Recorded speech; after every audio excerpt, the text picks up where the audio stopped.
దీనికోసం నేను పనిచేస్తున్నా, మీరు నిజంగా ఇది తప్పనిపిస్తే సంపండి అని చెప్తే అదే బ్రాహ్మణులు వీళ్లకు వ్యతిరేకంగా ఉండి ఆ మంగళ వాళ్ళందరూ వాళ్ళ బ్రాహ్మణులకు సవరం చేయడం మానేస్తేనే ఆ రోజు ఆ బ్రాహ్మణులు ఒకరికొకరు సవరం చేసుకోవాల్సి వచ్చింది. అందుకోసం చాలా మందిని ఈ విధమైన సమస్య ఎందుకు వస్తుంది అనేది ఒకసారి గమనించాలి. మీరందరూ ఇంకా మున్ముందు జరిగే కార్యక్రమాల్లో ఈ బీసీలందరూ ఐక్యంగా ఉండాలి. ఐక్యంగా వీళ్ళ హక్కులను సాధించుకోవాలి. వాళ్ళ హక్కులను సాధించుకున్నప్పుడు మాత్రమే మనకు ఒక ప్రయోజనం జరుగుతుందని చెప్పేసి చెప్పుకుంటూ ఈ అవకాశం ఇచ్చిన పెద్దలందరికీ నమస్కారం తెలియజేస్తూ ముగిస్తున్నా. థ్యాంక్ యూ బాబు. ఈ కార్యక్రమాన్ని ఉద్దేశించి దండు నరసింహ గారు మాట్లాడాల్సిందే కోరుతున్నాం.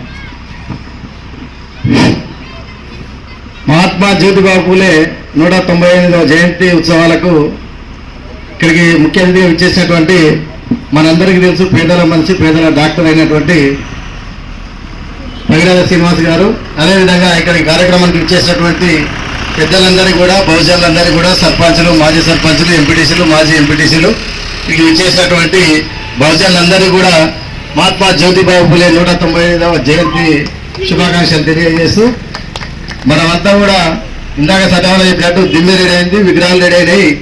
అవన్నీ అయిన రోజు పెద్ద మొత్తంలో సభ ఏర్పాటు చేసుకుని జ్యోతిబాయి పూలే గారి గురించి, సావిత్రిబాయి పూలే గారి గురించి ఆ రోజు మాట్లాడుకుందాం.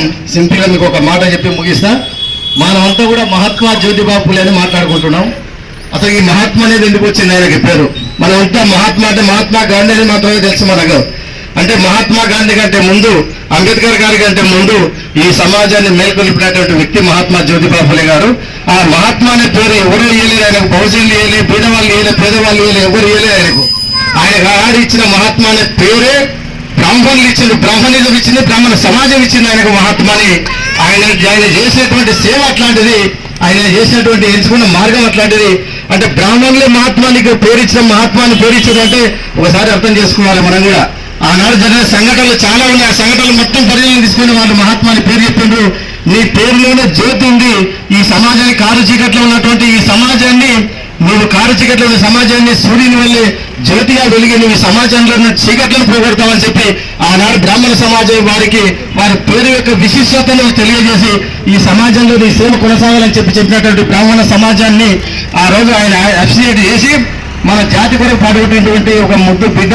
ఆయన యొక్క ఆశయాలను మనమంతా కూడా గౌరవించాలి, ఆశయాలను పాటుపడాలి. ఆశయాల కొరకు, ఆ ఆశయాలు నెరవేర్చడానికి మనమంతా పాటుపడి, మనమంతా కూడా ఇంతటితోటే సరిపోదు. ఈ రోడ్ల మీద దండలేసినంత మాత్రమే సరిపోదు. వారి విగ్రహాలను ఏర్పాటు చేసి ఆ విగ్రహం పెట్టి ఆనాడు ఒక పెద్ద మీటింగ్ ఏర్పాటు చేసి బహుజన